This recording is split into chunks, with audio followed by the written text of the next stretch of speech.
గజాననం భూతగణాదిసేవితం కపిత్థజంబూఫలసారభక్షితం ఉమాసుతం శోకవినాశకారణం నమామి విఘ్నేశ్వర పాదపంకజం. సదాశివసమారంభాం శంకరాచార్యమధ్యమాం అస్మదాచార్యపర్యంతాం వందే గురుపరంపరాం. అపార కరుణా సింధుం జ్ఞానదం శాంతరూపిణం శ్రీచంద్రశేఖర గురుం ప్రణమామి ముదాన్వహం.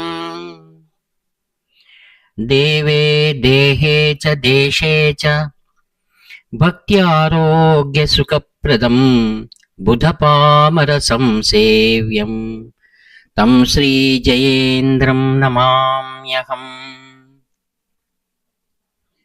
నమామః శంకరాన్వాఖ్య విజయేంద్ర సరస్వతీం శ్రీ గురుం శిష్టమార్గానునేతారం సన్మతిప్రదం శ్రీ సత్యచంద్రశేఖరేంద్ర సరస్వతి స్వామినే నమః. సర్వమంగళ మాంగళ్యే శివే సర్వార్థసాధికే శరణ్యే త్రయంబకే దేవి నారాయణి నమోస్తుతే. జయ నారాయణి నమోస్తుతే. ఆత్మీయ మిత్రులందరికీ కూడా హృదయపూర్వక ధన్యవాదాలు. శ్రీ కాంచి కామకోటి పీఠం సర్వజనుల ఆశ్రయ నిలయం, ఆది వ్యాధి హరణృణా మృత్యు దారిద్ర్య నాశనం అని మహాత్ముల దర్శనం మాత్రముననే దేహమునకు సంబంధించినటువంటి వ్యాధులు, మనసుకు సంబంధించినటువంటి శోకములు, మోహములు, భయము ఇవన్నీ దూరం చేయవారు. మరియు బౌద్ధికముకు సంబంధించినటువంటి జ్ఞానం అందించేవారు, మనోనైర్మల్యం పొందిన వారికి ఆత్మ దర్శనం గావించినటువంటి వారు శ్రీ కాంచి కామకోటి పీఠాధిపతులు. అనేక మంది వ్యక్తులు, భక్తులు శ్రీవారిని ఆశ్రయిస్తూ ఉంటారు. మానవుడు పూర్వజన్మల్లో చేసుకున్నటువంటివి ఏవైతే సత్కర్మల మరియు దుష్కర్మల ఫలితంగా సుఖ దుఃఖాలను అనుభవిస్తున్నారని మనకు శాస్త్రాలు తెలియజేస్తున్నాయి. మరి కలిగినటువంటి ఆ దుఃఖములను దూరం చేసుకోవాలంటే భవరోగ వైద్యుడు మరియు వైద్యో నారాయణో హరిహి అని చెప్పబడేటువంటి వారు ఎవరనగా సాక్షాత్ దైవ స్వరూపమైనటువంటి గురుమూర్తి. ఏ యొక్క వైద్యముల వల్ల కానీ లేక ఏ పరిశోధనల వల్ల కానీ అంతు చిక్కనటువంటి బాధలు, రోగములు వీటినన్నిటినీ కూడా కృపాదృష్టి ద్వారా అనుగ్రహించి మనందరినీ కూడా ఉత్తమమైనటువంటి జీవన శైలిని అందించడానికి అవతరించిన వారే శ్రీ కాంచి కామకోటి పరమాచార్య స్వాముల వారు. వారి గురించి లెక్కలేనన్ని అనంతానంతమై ఉన్నటువంటి లీలలు ఉన్నాయి. ప్రత్యక్షంగా వారి యొక్క దృష్టి వలననే ఎందరో దీర్ఘకాలిక వ్యాధులను పోగొట్టుకున్నారు. ఎందరో పేదవారు ధనవంతులైనారు. ఇంకా జీవితంలో మనం ఎప్పుడూ కూడా బాగుపడలేము, నిరాశ చెందిన వారిని అందరికీ కూడా అభయహస్తం ద్వారా అనుగ్రహించి ఉత్తములుగా పరివర్తించినట్లుగా చేశారు. అందుకే గురునాం గురుహు, గురువులకే గురువు జగద్గురువులు శ్రీ కాంచి కామకోటి పరమాచార్య స్వాముల వారు. వారిని ఎందరో ప్రతిరోజు కూడా దర్శించుకోవాలనేటువంటి అభిలాష. కాంచి నగరంలో మరి పరిసరాల్లో ఉండేటువంటి వారందరూ ఏదైనా కార్యక్రమం ఉండని లేదా పని ఉండని లేకపోని శ్రీవారి దర్శనం చేసుకోవడం మా అదృష్టం అనేటువంటి వారు లెక్కలేనంత మంది ఉన్నారు. నేడు భౌతికంగా వారు మనకు అలభ్యమైన సూక్ష్మరూపకంగా కాంచి కామకోటి పీఠం వారిని ఆశ్రయించుకున్న వారిని అందరినీ కూడా తన దివ్య దృష్టితో అనుగ్రహిస్తూనే ఉన్నారు. దానికి కూడా ఎన్నో అనుభూతిని కలిగించేటువంటి నిదర్శనాలు కోకొల్లలుగా ఉన్నాయి. కాంచి కామకోటి పీఠాధిపతుల యొక్క సదుద్దేశం ఏమనగా మానవుడు దేహారోగ్యంగా ఉండాలి, మంచి ఆలోచనాపరుడై ఉండాలి, ఈ సమాజానికి ఉపయుక్తుడై ఉండాలనేటువంటిదే వారి యొక్క ధ్యేయం. వారిని అలా మలచడం కోసమే గొప్ప శిల్పిగా నాస్తికులను కూడా ఆస్తికులుగా మార్చారు. దాన్ని కృపాదృష్టి అని అంటారు. మనం గురుచరిత్ర ఇటువంటి గ్రంథాల్లో మనం చూసినప్పుడు పవిత్రమైనటువంటి నరసింహ సరస్వతి క్షేత్రం గాణగాపురం, అక్కడ భీమా మరియు అమరజ సంగమం ఉంది. అక్కడ గొప్పదైన మేడు వృక్షం ఉంది, దత్తాత్రేయుల వారి క్షేత్రం. అక్కడ ఎందరూ ప్రతిరోజు కూడా ఆ గురు చరిత్రను పారాయణ చేస్తూనే ఉంటారు. మరి వందలాది సంవత్సరాలైనా మనం ఆ యొక్క గ్రంథాన్ని పట్టుకొని పారాయణ చేస్తున్నామంటే నాడు భక్తులు వారి ద్వారా పొందినటువంటి అనుగ్రహానికి అదే నిదర్శనం. అలానే కాంచి కామకోటి పరమాచార్య స్వాముల వారి గురించి కూడా మరలా వారిని గురించి స్తుతిస్తూ ఉంటారు, ధ్యానం చేస్తూ ఉంటారు, వారి యొక్క చిత్రపటాలను పూజిస్తూనే ఉంటారు, వారి యొక్క బృందావనాన్ని దర్శిస్తూనే ఉంటారు. ఒకమారు కాంచీపురంలో ఉన్నటువంటి ఒక భక్త కుటుంబం వారు ప్రతిరోజు కూడా శ్రీవారిని దర్శించుకుంటూ ఉండేటువంటి వారు, ఎవ్వరికి కూడా అపాయం చేసేటువంటి వారు కాదు. ప్రతిరోజు తన దగ్గరకు వచ్చిన వారందరికి కూడా ఏదో విధంగా చేదోడు వాదోడుగా ఉండేటువంటి వారు, శ్రీవారిని పూర్తిగా నమ్ముకున్నటువంటి వారు. ఒకసారి వారు యాత్రార్థమై దూర ప్రాంతాలకు వెళ్ళినప్పుడు ఆ యొక్క పట్టాభిరామ అనే ఆయన తల్లి, ఆమెకు ఉదర శూల వ్యాధి వచ్చింది, భరించలేని శూల వ్యాధి.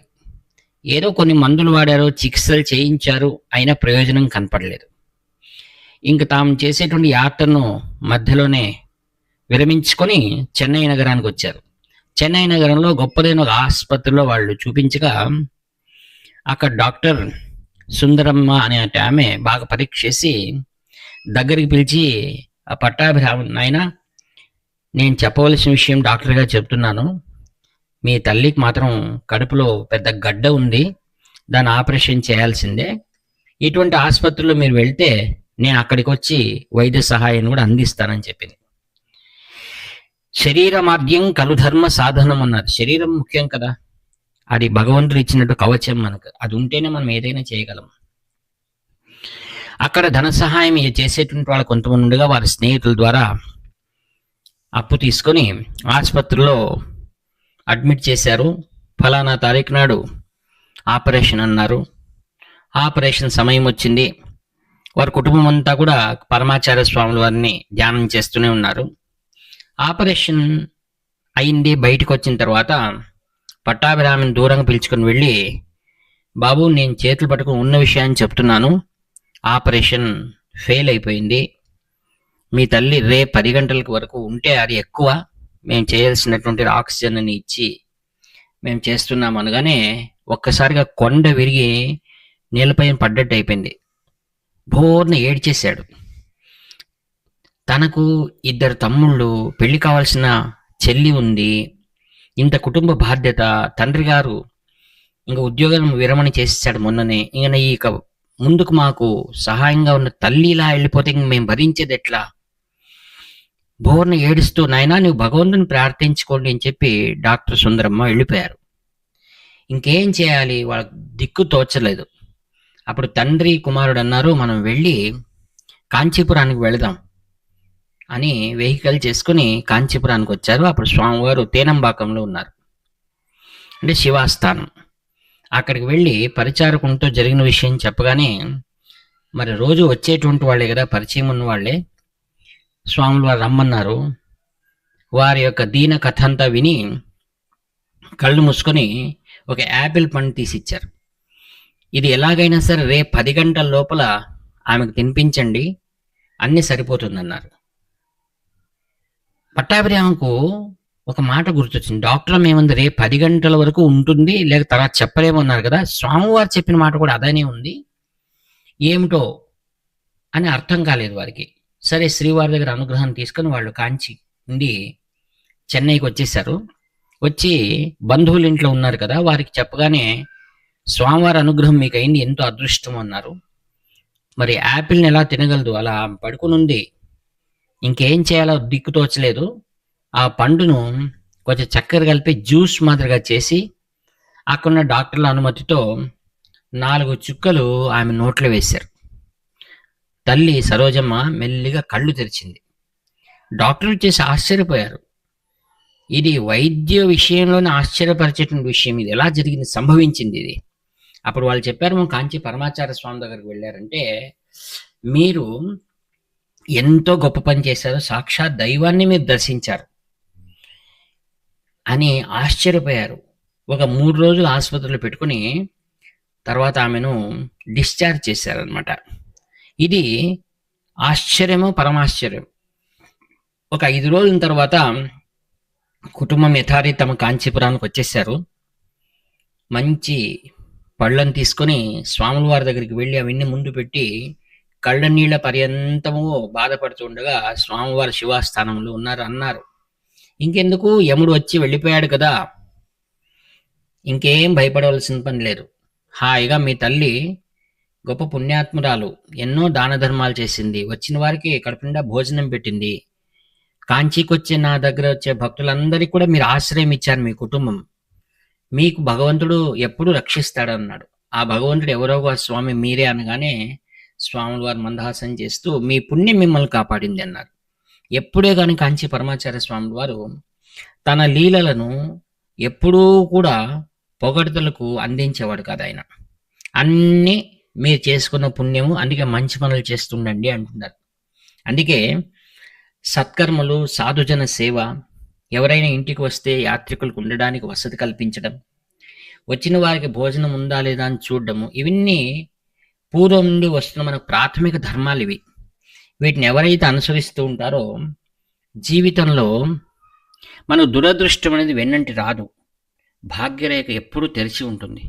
కావున ఆత్మీయులారా, మహాత్ముల దర్శనం మరియు సత్కర్మలు రెండు మనకు ఎంతో ఉపయోగపడతాయి అన్నమాట. అందుకో ధర్మో రక్షతి రక్షిత అంటారు. మనం ధర్మాన్ని ఎప్పుడు అనుసరిస్తూ ఉండాలా. ధర్మం మనకు అనేక విధాలుగా మనం రక్షిస్తూ మనం ముందు తీసుకువెళ్తుంది. ఇటువంటి పుణ్య కథలు మరెన్నో కాంచి పరమాచార్య స్వామి వారి చరిత్రలో మనకు తెలుస్తాయి. వీటిని చదవడం ద్వారా, పారాయణ చేయడం ద్వారా వారి యొక్క దివ్యమైన అనుభూతులు మరల మనల్ని హృదయ క్షేత్రంలో నాటుకొని సుందరమైనటువంటి సువాసనాభరితమైనటువంటి భక్తి పుష్పములు చిగురించి ఆ యొక్క మకరందాన్ని గ్రోలి అందులో తన్మయత్వం ఉండేటువంటి సౌభాగ్యం సద్గురులు మనకు అనుగ్రహించాలని ప్రార్థిస్తూ, ఈ యొక్క కథలు ఎవరైతే వింటున్నారో వారందరికీ కూడా ఆయుష్, ఆరోగ్యం, ఐశ్వర్యం, సుఖము, ధనము, ప్రాప్తి అన్ని కలగాలని శ్రీ కాంచి పరమాచార్య స్వామి వారి తదంతేవాసు శ్రీ శంకర విజయ స్వాముల వారిని, ప్రస్థపీఠాధిపతులు వారి అంతేవాసు శ్రీ సత్యచంద్రశేఖర స్వాముల వారిని కూడా ప్రార్థిస్తూ ఈ వాక్పుష్పములు వారి పాదపద్మం సమర్పించి సెలవు తీసుకుంటాను. ఇట్లు మీ ఆత్మీయ మిత్రుడు నివర్తి నాగభూషణ శర్మ. 7483229249. హర హర శంకర జై జై శంకర, హర హర శంకర జై జై శంకర, హర హర శంకర జై జై శంకర.